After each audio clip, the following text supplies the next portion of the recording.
Bienvenidos a una vida más fresca. IBES.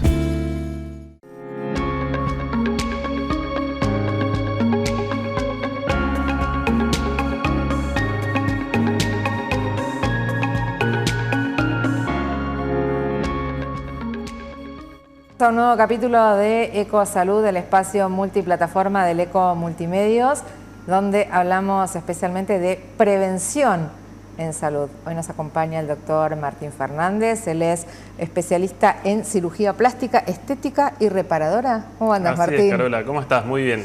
Placer entrevistarte, Martín. Bueno, muchas gracias. Después de tanto tiempo. ¿Cuánto soñé este momento? Martín, queríamos específicamente hacer hincapié en lo que son las cirugías reparadoras y reconstructivas. ¿Es lo mismo? Sí, es lo mismo, es lo mismo. Son cirugías que están destinadas justamente a reparar un daño o una alteración que haya sufrido el organismo. ¿Y en qué casos se presenta o se tiene que hacer una cirugía reparadora? Muchísimos casos, traumatismos, accidentes, quemaduras, neoplasias. ¿Sí? ¿Qué son las neoplasias? Sí, el cáncer, por ejemplo, el cáncer de mama. La persona recibe una mutilación porque tiene que hacerse una mastectomía muchas veces para poder controlar la enfermedad, y bueno, nosotros hacemos la cirugía reparadora, que es tratar de restaurar un poco la anatomía normal de la paciente. En los casos de quemaduras podemos ir simplemente a hacer curaciones de la quemadura para ir logrando que la piel vaya completando todas sus capas, o en muchos casos tenemos que valernos de injertos o colgajos de piel para poder... ¿Se sacan de algunos lugares del cuerpo para poder...? Sí, así es. Siempre se trata de sacar de lugares neutros. En la antigüedad se sacaba principalmente de los muslos, y por ahí hoy podemos ver chicos o chicas que tienen alguna alteración de la coloración de la piel en esa zona. Hoy por hoy muchas veces usamos cuero cabelludo, rapamos a la persona, sacamos parte del cuero cabelludo, injertamos eso y después crece el pelo normalmente arriba, entonces ya no tenemos tantos estigmas de quemaduras. ¿Hay leyes que están amparando estas cirugías reconstructivas o reparadoras, y en qué casos? Sí, para el tema de quemaduras, sí, en los grandes centros de quemados. Tandil no tiene una política de quemaduras demasiado extensa, ni en el ámbito público ni en el privado tampoco, por lo cual los pacientes que tienen cierta complejidad se terminan derivando a estos centros de grandes quemados, y ahí es donde están cubiertos por ley para poder recibir todo tipo de tratamientos que necesitan. Hay otras cosas que sí, por ahí se han ampliado un poco más y han llegado a Tandil de la mano de las instituciones y los profesionales, como son las leyes, por ejemplo, de identidad sexual, ¿sí? Que hoy por hoy podemos hacer cambios de género, primarios o secundarios, ¿sí? Completos o incompletos, dependiendo de los deseos de los pacientes. De los pacientes, claro. Y eso está cubierto por la salud pública, como también por las obras sociales y las prepagas. Otro caso es el de la reconstrucción mamaria, como recién nombrábamos, también está cubierto por ley. Otro caso que te puedo mencionar es en el caso de la obesidad, los pacientes que se someten a cirugía bariátrica, y luego nosotros en la parte reparadora hacemos la cirugía post-bariátrica, que es deshacernos de todos esos colgajos, de todos esos excedentes. Esa piel que queda, ¿no?, de excedente. Exactamente. Porque se baja, hay un descenso en poco tiempo, entonces sí, por hay eso, un descenso ponderal muy importante en muy poco tiempo, entonces quedan colgajos muy grandes que muchas veces son incapacitantes para la persona.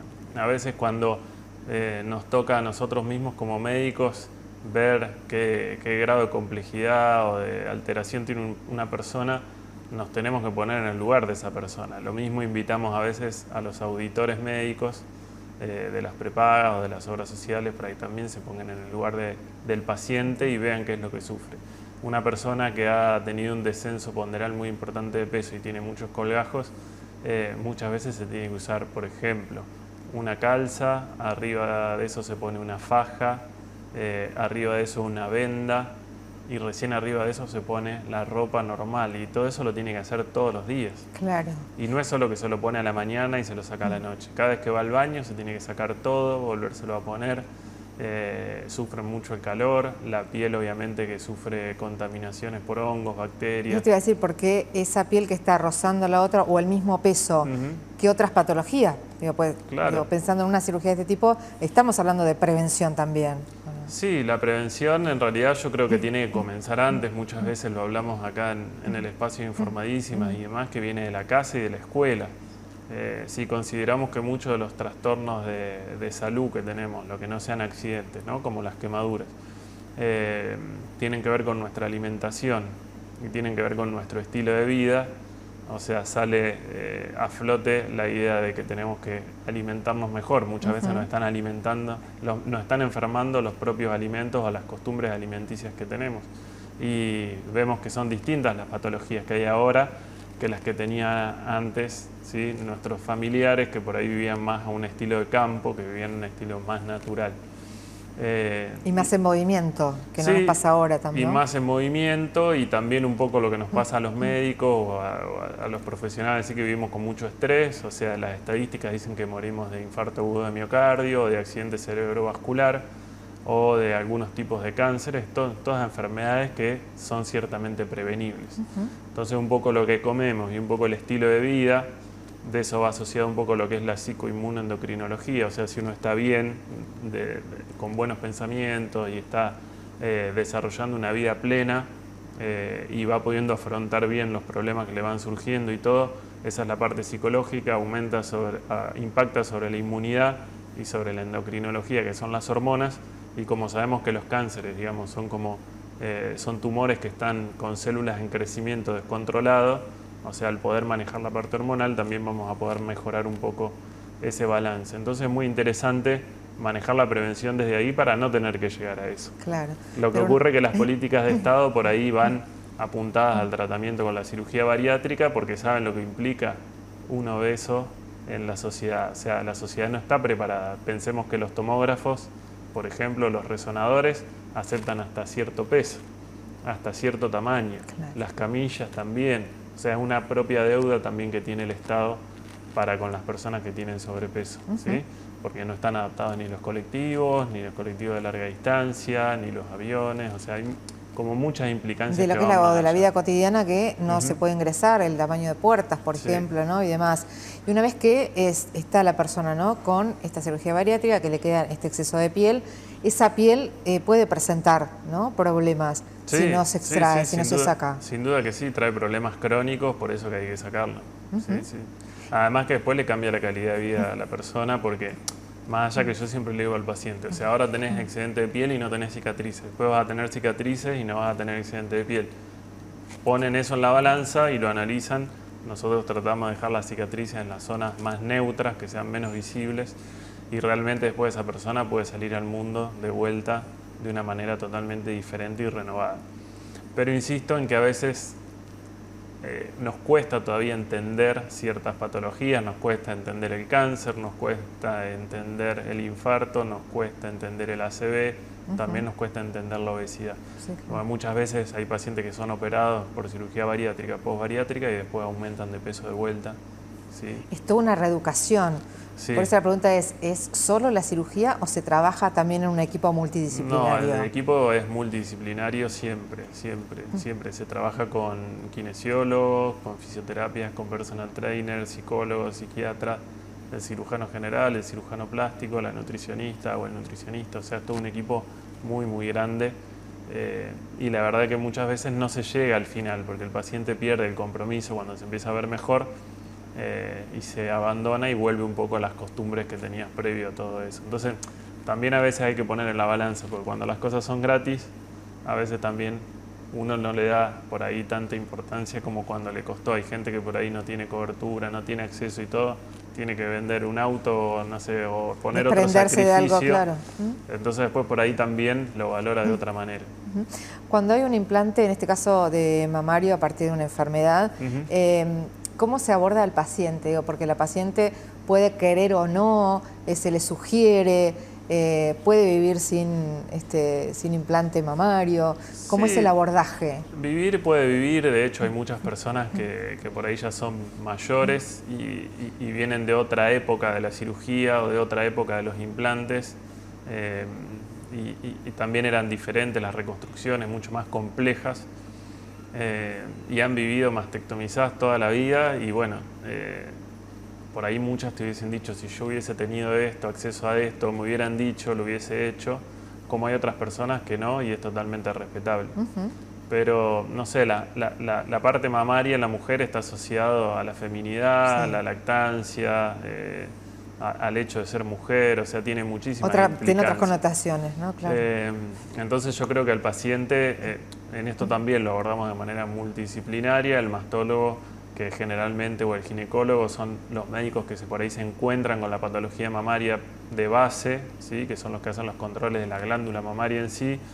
Si cuentan con un cirujano plástico en el equipo, es mucho más sencillo porque ya le presentan las alternativas al paciente y después derivan al paciente a nosotros para que podamos explicarle todo el funcionamiento de cómo es la reconstrucción, que se puede hacer inmediata, o sea, en el mismo acto que el mastólogo saca la glándula mamaria, nosotros hacemos la reconstrucción, entonces el paciente ya sale sin ningún tipo de mutilación. Claro. O lo podemos hacer de manera diferida, es decir, que se haga la mastectomía, que complete el tratamiento quimio y de radioterapia, y después hacemos la reconstrucción en otro segundo paso, ¿sí? Las reconstrucciones las podemos hacer con expansores mamarios, que son como si fuesen prótesis, pero que las ponemos bastante desinfladas y las vamos llenando con solución fisiológica. Entonces con eso vamos ganando piel, ¿sí? Vamos ganando elasticidad y todo. Y si no, las podemos hacer directamente con implantes, ¿sí? Algo que se puso muy de moda. Sabemos que hay un mínimo porcentaje de cánceres mamarios que son hereditarios, ¿sí? Que la paciente puede presentar esa mutación genética que la hace más propensa a sufrir un cáncer de mama en el futuro, a partir del caso de Angelina Jolie, que tenía estas mutaciones y decidió hacerse la mastectomía bilateral, reductora de riesgo se llama, con reconstrucción inmediata, ¿sí? Ahora en breve vamos a realizar una acá en Tandil, bilateral, con reconstrucción. En ese caso ponemos directamente prótesis mamarias. ¿Y es por prevención o porque ya tiene muchos pacientes presentan ya algún tumor pequeño que por ahí hay que hacerle la nodulectomía o la cuadrantectomía, se le hace el estudio genético. Cuando tiene generalmente la hermana, la madre, la abuela, ¿sí? Tienen como una penetrancia genética, directamente ya si el paciente lo desea puede acceder a la mastectomía, ¿sí? Es algo que tiene que estar cubierto porque está demostrado que hacer la mastectomía con la reconstrucción, después esa paciente no va a tener probabilidad de tener cáncer. Claro. ¿Qué pasa con las cirugías de reasignación de género? ¿Quiénes se acercan? ¿Cómo se consulta? ¿Cómo se aborda? Y en esto, ¿no? De cuál es la decisión final de cada uno, de cada paciente. Hace muchos años, generalmente se acercaban ya las personas que son trans, por decirlo de alguna manera, que hay varias categorías, ¿sí? Que es transexual, transgénero, hay pero bueno, como para englobarlo y que la gente lo entienda, no estaban las leyes, digamos, establecidas, entonces eran personas que muchas veces ya venían con una marginalidad en la medicina, en la que han sufrido inyecciones de aceites, de todos los riesgos en lo que se... ¿no? Claro, de cosas porque no tienen por ahí acceso a la salud. A partir de que todo esto se normatizó, digamos, y empezó a haber leyes que protejan a esto, a todas estas condiciones empezaron a aparecer muchísima más variedad de personas, entre los que nacieron mujer y se perciben varón, o los que nacieron varón y se perciben mujer. Y lo bueno, que a mí me emociona mucho en el consultorio, es cuando viene gente joven acompañado de los padres. Porque antes los recibíamos acompañados de un tío, de un amigo. Muchos solos también. Muchos solos, y está bueno tener esta contención familiar, ¿sí? Obviamente que tiene sus implicancias de un lado y del otro, ¿sí? En el caso del que es varón y se percibe mujer, se le pone prótesis mamarias, digamos como que no tiene tanta alteración si después quiere volver al estado anterior, se pueden retirar las prótesis. Es al revés cuando nace mujer y se percibe varón, en el que hay que hacer la mastectomía, ¿sí? Para hacer lo que llama la masculinización torácica, y eso después no tiene vuelta, o sea, se pueden poner prótesis después y que tenga una mama. Sí, pero no la función. Claro, pero no va a tener la función de la lactancia. Claro. ¿Sí? ¿Qué pasa con la genitalidad también, ¿no? De mujer a hombre, hombre a mujer. En el caso de la genitalidad, generalmente cuando se pasa de alguien que nace hombre y se percibe mujer, se hace como una intususpección, ¿sí? como que se hacen algunos cortes del órgano sexual masculino y se invaginan. Y tiene una buena funcionalidad, buena sensibilidad. En el caso inverso es más difícil, generalmente ya no se elige, claro, porque en esos casos para que sea funcional, pasar de mujer a hombre ya hay que poner una prótesis, claro, si se hacen colgajos, que algo que visiblemente sí puede parecer algo masculino, pero no tiene función. Claro. ¿Sí?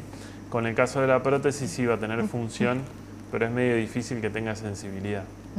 ¿Sí? ¿Y cómo se acompaña, me decías de esto, ¿no? De la familia, acompaña, pero al propio paciente, desde que te consulta, ¿cómo percibís si hay seguridad, si tiene ganas, si ya está totalmente decidido a hacerlo? Es muy difícil, creo que es un aprendizaje que vamos haciendo en conjunto, que no importa de la edad del médico, porque como esto es algo nuevo, claro, no importa si el médico tiene 60 años o tiene 35, creo que es algo que lo vamos a ir aprendiendo y en lo cual nos tenemos que ir adaptando, porque aparecen estados intersexuales también que nosotros vamos aprendiendo, ¿sí? O lo que es la pansexualidad, o lo que es tantos nombres, o tantas denominaciones o adjetivaciones, en las cuales nosotros también tenemos que entender y estudiar y acompañarlo. Obviamente que siempre va de la mano del médico que está haciendo el tratamiento hormonal, acompañado de los padres o de la familia,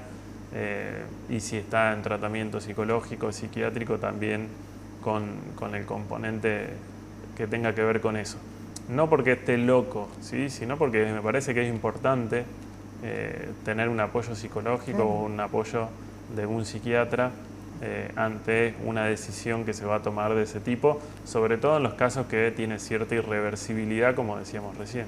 Pensando también que la cirugía es una parte, ¿no?, de ese cambio. El cambio empieza primero en la persona hasta que se decide y después de la cirugía hay otro camino para recorrer. Sí, ¿no? Sí, hay todo otro camino personal muy grande y un camino social también. Claro. Porque también los médicos que hacemos estas cirugías muchas veces recibimos también el cuestionamiento social y el cuestionamiento de colegas también de por qué hacemos esto, o sea, porque la sociedad va evolucionando de a poco, y son respetables todas las posturas, tal cual. Desde el que está de acuerdo como el que no está de acuerdo. Son casos como, creo que hoy por hoy se pueden comparar con los casos de interrumpir el embarazo o no, están los que están de acuerdo, los que no están de acuerdo, entonces también es para el paciente y también para el médico recorrer este camino también personal y social, junto con el paciente y también individualmente el paciente por un lado y el médico por el otro. Y teniendo en cuenta también que esto, ¿no?, que hay leyes, ¿no?, que amparan estas prácticas, estas cirugías. Sí, las leyes están, y las leyes amparan esta cirugía, pero bueno, muchas veces es difícil hacérselo entender, pero bueno, pasó con todo. Cuando yo empecé cirugía, recién había salido la laparoscopía. Tal cual. Y los médicos más grandes te decían que no había que operar por laparoscopía, que era innecesario, y hoy es un gol estándar, se hace en todo el mundo la laparoscopía, entonces... Se intenta primero eso antes de una cirugía en común, ¿no? Entonces son cosas que estarán en revisión, tal vez en unos años no las hagamos más, no sé. Es todo muy variable y hay que adaptarse a los tiempos que van corriendo. Martín, ¿aconsejás si ante cualquier duda de que te consulten, que se acerquen, que pregunten, que no se queden con las dudas? Sí, siempre. Mis pacientes todos tienen el teléfono una vez que ya vamos a encarar una cirugía, y siempre los invito a que vengan las veces que sea necesario al consultorio para cualquier cosa, así sea para ponerse prótesis, que es algo más de todos los días. Pero le digo a la paciente, esto lo vas a llevar vos en tu cuerpo toda la vida, entonces tenés que estar segura vos. Así que vení las veces que sea necesario. ¿Querés venir 10 veces al consultorio? Venís 10 veces. Te probás 10 veces, a mí no me molesta, pero tenés que estar segura para el día de la cirugía. Porque además el ser humano es un eterno desconforme.